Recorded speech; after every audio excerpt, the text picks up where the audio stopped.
एक सवाल जिसने सबका दिमाग घुमा दिया। आखिर चेलप्पा का कातिल कौन था? अलमारी का दरवाजा बाहर से किसने बंद किया? क्या कातिल हमारे सामने ही खड़ा था और हमने उसे पहचानने में देर कर दी? आज हर रात से पर्दा उठ जाएगा, क्योंकि ये है सुडल द वर्टेक्स सीजन 2 का एपिसोड 8। हाय, मैं हूँ Electra and welcome to Electra explains.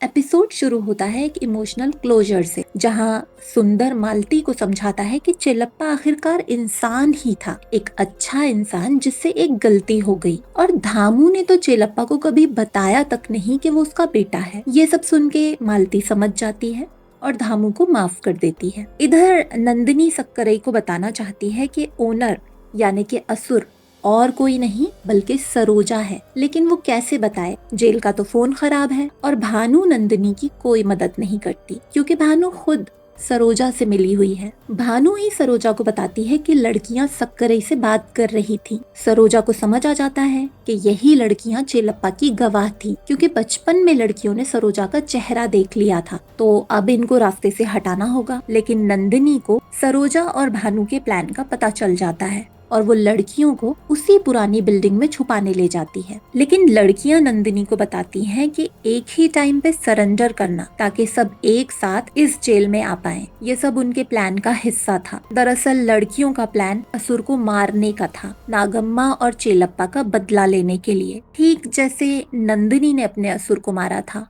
और नंदिनी को वहीं बंद करके चली जाती हैं। यहाँ सक्करई और मूर्ति फिर से चेलप्पा के कॉटेज जाते हैं, उसी सवाल का जवाब ढूंढने जो पूरी सीरीज में हम सबको परेशान करता रहा है। भाई, तुम लोगों का नहीं पता, मेरा तो वजन आधा हो गया है ये सोच सोच के कि अलमारी का दरवाजा बाहर से कैसे बंद था। देखो, ऐसा तो नहीं हो सकता कि चेलप्पा ने मरने से पहले अलमारी बंद की हो, क्योंकि जिस गन से उसका मर्डर हुआ वो गन तो मुत्थू के पास थी और मुत्थू अलमारी में बंद थी। तो सक्करई को लगता है कि हो सकता है दरवाजा पुलिस के आने के बाद बंद किया गया हो, और सबसे पहले दरवाजा तोड़ के अंदर तो सक्करई और मूर्ति ही आए थे। तो ये अलमारी या तो सक्करई ने बंद की या मूर्ति ने। ये सुन के मूर्ति बोलता है कि सक्करई तो बार बार हर किसी पे इल्जाम लगाता रहा है और अब मूर्ति पे भी शक कर रहा है। और तभी मूर्ति अचानक से सक्करई पे हमला कर देता है और अब सक्करई और मूर्ति के बीच थोड़ी सी फाइट होती है और तभी मूर्ति सक्करई के सर पे मार के वहाँ से भाग जाता है। मतलब सक्करई ने सही पकड़ा था कि वो मूर्ति ही था जिसने अलमारी का दरवाजा बाहर से बंद किया था। तो असल में उस रात चेलप्पा अपने कॉटेज में सरोजा की फाइल पे काम कर रहा था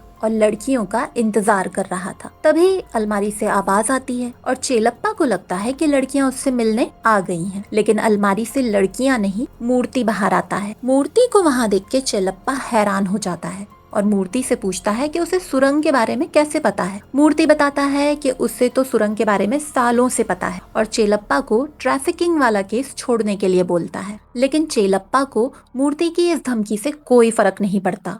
उल्टा चेलप्पा मूर्ति से बोलता है कि वो मूर्ति और सरोजा दोनों को जेल करवाएगा। यहाँ चेलप्पा मूर्ति को बताता है कि वो 10 साल से इस केस पे काम कर रहा है और सरोजा के बारे में सब जानता है कि कैसे सरोजा ने अपने एमएलए पति के मरने के बाद उसी का नाम यूज करके ये काम शुरू किया था। और चेलप्पा को तो ये भी पता है कि मूर्ति और सरोजा का अवैध संबंध है। अब मूर्ति भी चेलप्पा से खुल के बात करता है। वो चेलप्पा को बताता है कि सरोजा एक खूबसूरत और हाई फाई औरत है और मूर्ति एक मामूली सा इंस्पेक्टर, एक अधेड़ उम्र का तोंद वाला आदमी है। तो जब सरोजा जैसी औरत अपनी मर्जी से मूर्ति की तरफ देखती है तो मूर्ति मजबूर हो जाता है और सरोजा के लिए कुछ भी कर सकता है। और ये फिजिकल रिलेशंस और पैसों के बारे में नहीं है। सरोजा जैसे मूर्ति को देखती है, मूर्ति के लिए वही काफी है। खैर, अब चेलप्पा मूर्ति को बताता है कि उसके पास सरोजा के खिलाफ सिर्फ सबूत ही नहीं बल्कि चश्मदीद गवाह भी है। अब यहाँ गलती ये हो जाती है कि चेलप्पा को लगता है कि मूर्ति बिल्कुल हार्मलेस है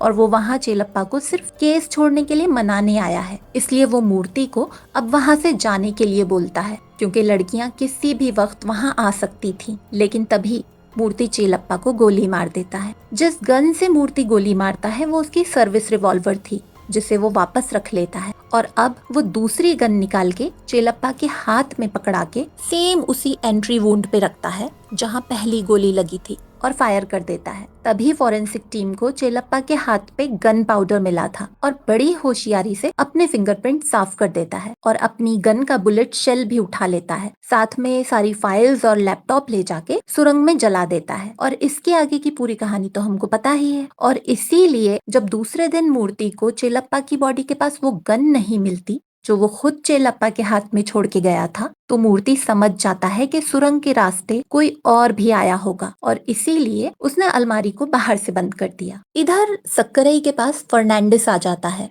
क्योंकि कुछ लोग एक मछुआरे की पिटाई करके जबरदस्ती उसकी बोट ले गए और उन लोगों के साथ दो छोटी बच्चियां भी थीं जिनके हाथ बंधे हुए थे और आंख पे भी पट्टी थी। जिस बोट पे बच्चियां हैं उसी बोट से मूर्ति भी कुछ दिनों के लिए विदेश भाग रहा है। सक्करई बोट का पीछा करता है लेकिन जैसे ही मूर्ति के साथी सक्करई को देखते हैं वो लोग मूर्ति के मना करने के बाद भी बच्चियों के पैर में पत्थर बांध के उन्हें पानी में फेंक देते हैं। ऐसा इसलिए क्योंकि अगर बोट से बच्चियां मिलेंगी ही नहीं तो कोई केस भी नहीं बनेगा। लेकिन सक्करई भी पानी में छलांग लगा देता है और बच्चियों को बचा लेता है और मूर्ति को भी पकड़ लिया जाता है। इधर जेल में सरोजा, उसकी गैंग और लड़कियों के बीच मारामारी शुरू हो जाती है और लंबी फाइट के बाद लड़कियां सरोजा की टीम पे भारी पड़ जाती हैं और सरोजा की अच्छे से खातिरदारी कर ही रही होती हैं तभी नंदिनी वहां आ जाती है और लड़कियों को समझाती है कि जान लेने का पछतावा उन लोगों को कभी चैन से नहीं जीने देगा, जैसे नंदिनी खुद हर पल इस दुख के साथ जी रही है। लेकिन लड़कियों के सर पे तो जैसे खून सवार है। तभी नंदिनी उनको समझाती है कि नागम्मा और चेलप्पा ये कभी नहीं चाहते थे कि लड़कियां एक खूनी की जिंदगी जिएं। उन लोगों ने तो अपनी जान की कुर्बानी तक सिर्फ इसलिए दे दी कि लड़कियों को एक अच्छी जिंदगी मिल सके। और ये बात उन सबको एकदम हिट कर जाती है। उनको याद आता है कैसे नागम्मा और चेलप्पा ने क्या कुछ नहीं किया लड़कियों को एक अच्छी जिंदगी देने के लिए। सभी लड़कियां शांत हो जाती हैं और रोने लगती हैं। आज अष्टकाली त्योहार का आखिरी दिन है और सभी अपना भेष त्याग के समुन्दर में डुबकी लगा रहे हैं और भेष के साथ साथ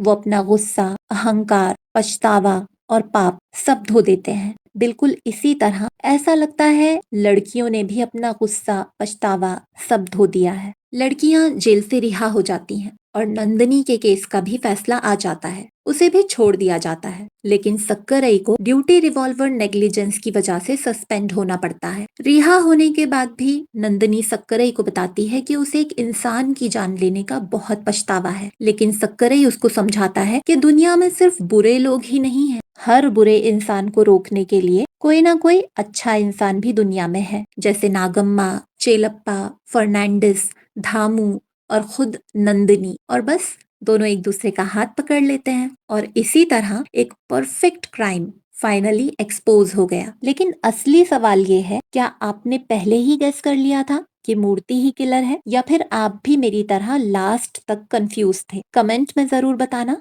और वीडियो को लाइक भी कर देना। चैनल को जरूर सब्सक्राइब करना क्योंकि हम मिलेंगे नेक्स्ट वीडियो में।